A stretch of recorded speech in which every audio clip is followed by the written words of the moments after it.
अपने समर्थकों में शेरे गढ़वाल के नाम से जाने जाने वाले कांग्रेस के दिग्गज नेता और लगभग हर बार हर सरकार में मंत्री बनने वाले हरक सिंह रावत फिर से एक बड़ी मुश्किल में घिरते नजर आ रहे हैं।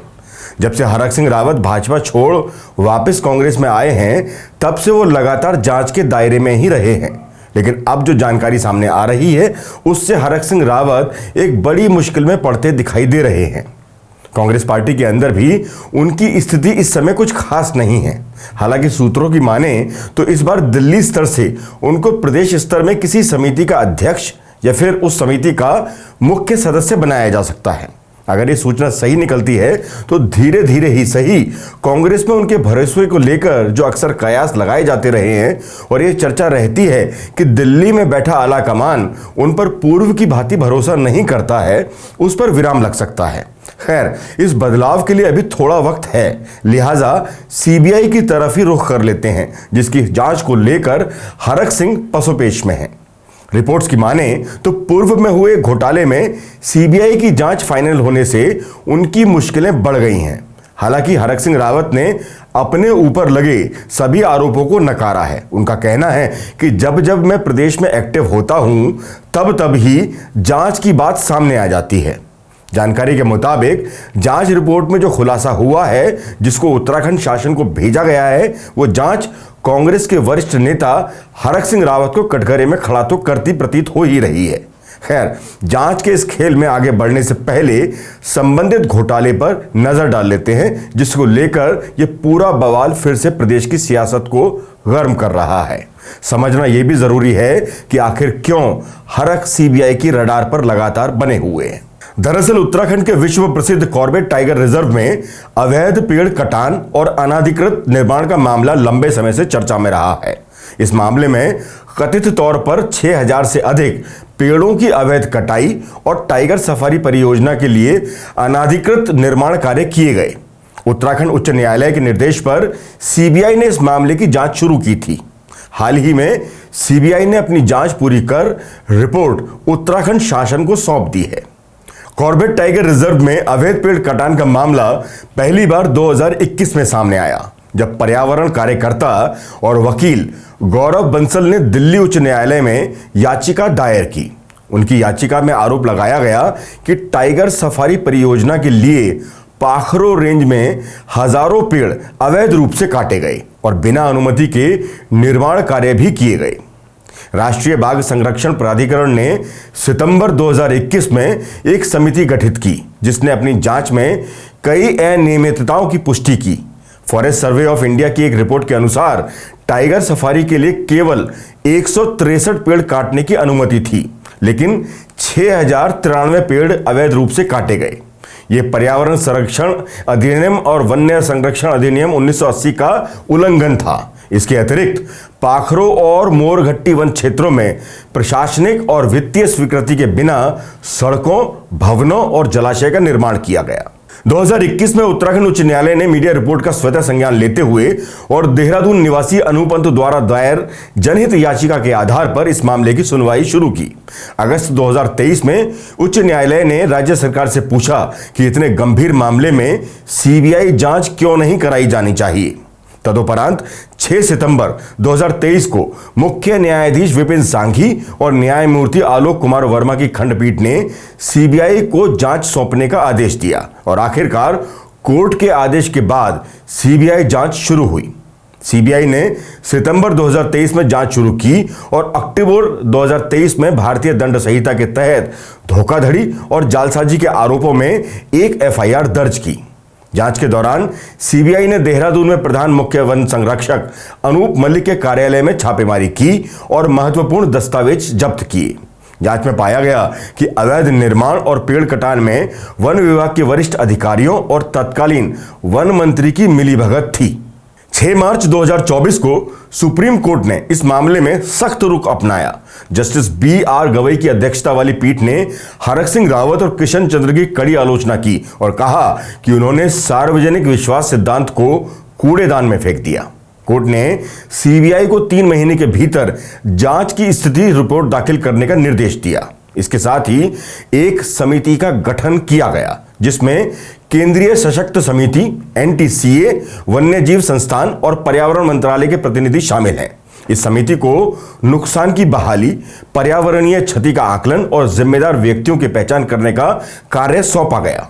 भाजपा सरकार में तत्कालीन वन मंत्री रहे हरक सिंह रावत से CBI बीती अगस्त में उत्तराखंड के CBI हेडक्वार्टर में पूछताछ कर चुकी है।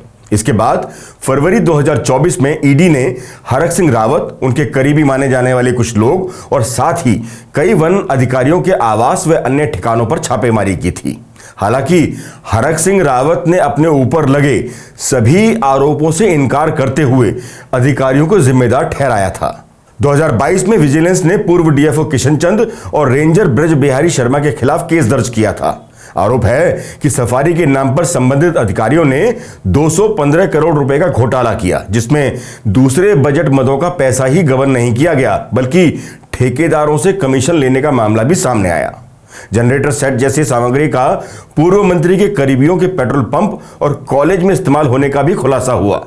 इस मामले में पूर्व मंत्री हरक सिंह रावत का साफ तौर पर कहना रहा कि मंत्री रहते हुए कुछ चीजें जैसे साफ पानी के लिए RO, बिजली की कमी या बिजली जाने की कंडीशन में जनरेटर मंत्री के आवास या जहां भी कैंप ऑफिस है विभाग की तरफ से लगाए जाते हैं, जिसमें काफी हद तक संबंधित विभागीय मंत्री को इसकी ये जानकारी तक नहीं होती कि ये वस्तुएं किसके माध्यम से लगी हैं।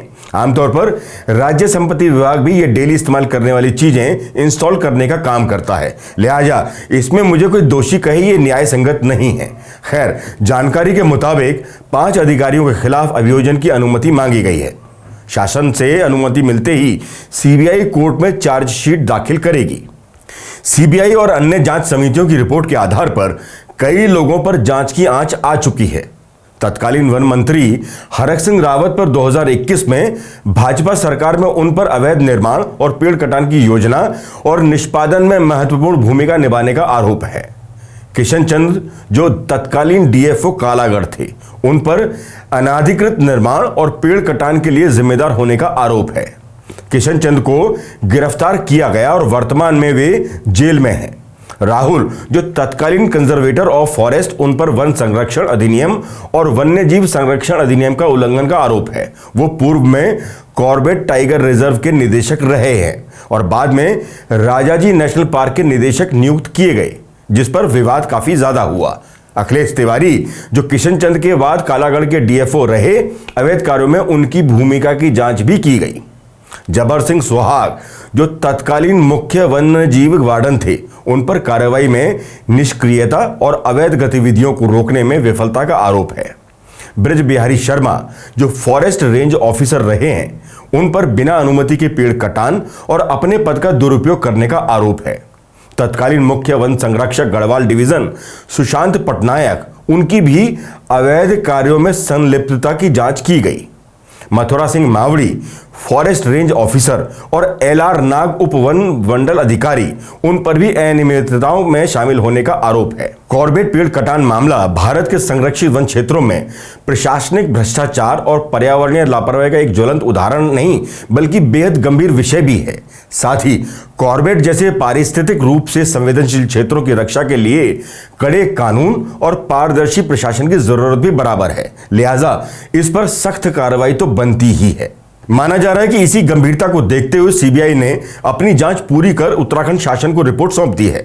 जानकारी के अनुसार CBI ने अपनी 18 महीने की जांच के बाद इसी माह यानी अप्रैल 2025 में शासन को 200 पेज की विस्तृत रिपोर्ट सौंपी है। इस रिपोर्ट में अभियोजन की अनुमति मांगी गई है, जिसका अर्थ है कि CBI ने जांच के उपरांत पर्याप्त सबूत पाए हैं और अब वह आरोपियों के खिलाफ कानूनी कार्रवाई शुरू करना चाहती है। हालांकि CBI की रिपोर्ट के विस्तृत निष्कर्ष सार्वजनिक नहीं किए गए हैं, लेकिन यह माना जा रहा है कि इसमें शामिल अधिकारियों और नेताओं की जिम्मेदारी तय की गई है। चूंकि उस समय हरक सिंह रावत वन मंत्री थे, तो उनकी भूमिका को लेकर भी सवाल उठ रहे हैं। इससे पहले भी वो काफी लंबे समय तक ये मंत्रालय संभाल चुके हैं। तो सवाल यही उठता है कि क्या अधिकारी बिना विभागीय मंत्री की अनुमति के इतने बड़े घोटाले को अंजाम दे सकते थे? इन्हीं जांच आरोपों के मद्देनजर अब उत्तराखंड शासन को अभियोजन की अनुमति देनी ही होगी। यदि अनुमति मिलती है तो आरोपियों के खिलाफ औपचारिक कानूनी कार्रवाई शुरू होगी। इस बीच ईडी भी इस मामले में समानांतर जांच कर रही है और हरक सिंह रावत से कई बार पूछताछ की जा चुकी है। कुल मिलाकर हरक सिंह रावत की मुश्किलें अब और ज्यादा बढ़ सकती हैं और अगर जांच में हरक सिंह रावत की भूमिका जरा सी भी पाई जाती है तो प्रदेश के अंदर एक बड़ी कार्रवाई देखने को मिल सकती है। जांच में हरक सिंह रावत के वन मंत्री रहते हुए 1 दर्जन के लगभग अधिकारियों की मिलीभगत के आरोप हैं, वो भी एक ही मामले में है। तो मंत्री रहते हुए उनकी भूमिका भी सवालों के घेरे में आ गई है।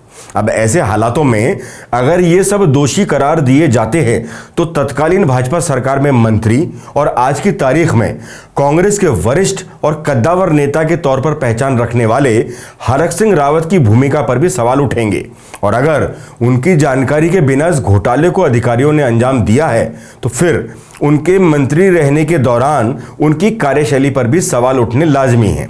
अब देखना होगा कि आगे इस मामले में सरकारी तंत्र का क्या रुख रहता है। हालांकि यह भी सच है कि हरक सिंह पूर्व में भी ऐसी कई जांचों से बेदाग होकर बाहर निकले हैं, मगर यहां मामला थोड़ा अलग है। पहले हमेशा से ही हरक सिंह रावत किसी न किसी रूप में सरकार का हिस्सा रहे हैं, लिहाजा उस दौरान थोड़ी नरमी की उम्मीद हमेशा से ही बनी रही। मगर इस बार वो सत्ता से न केवल दूर हैं बल्कि उनकी सत्ता से तलखी भी लगातार बनी रही है। मुश्किल तो यह है कि आज की तारीख में उनके करीब ऐसी कोई वॉशिंग मशीन भी नहीं है जिसमें धुलकर उनके दागों की सफाई की उम्मीद बरकरार हो। गौरतलब है कि देश में कई राज्यों में कई छोटे बड़े नेताओं के साथ यह लगातार सामने आता रहा है, जब सत्तारूढ़ भाजपा ने कई गंभीर आरोप विपक्षी नेताओं पर लगाए और उन पर सीबीआई, इनकम टैक्स और ईडी की कार्रवाई गतिमान होती देखी गई। मगर जैसे ही उन आरोपितों जांच के दायरे में रहे नेताओं ने वॉशिंग मशीन का सहारा लिया, बस उसी समय तमाम कार्रवाइयों को मानो तेज गति से ब्रेक लग गए और जांच की आंच ठंडी पड़ती पूरे देश ने देखी। मगर अफसोस, अब इन जांचों से हरक को फर्क जरूर पड़ सकता है, क्योंकि ना तो उनके पास मन को ठंडक देता कमल का फूल है और ना ही जांच के आंच में गंदे हुए कपड़ों को धोने के लिए कोई वॉशिंग मशीन। लिहाजा जांच की आंच में फंसे हरक के लिए यह मुश्किल घड़ी तो है ही। आज के लिए बस इतना ही। नमस्कार।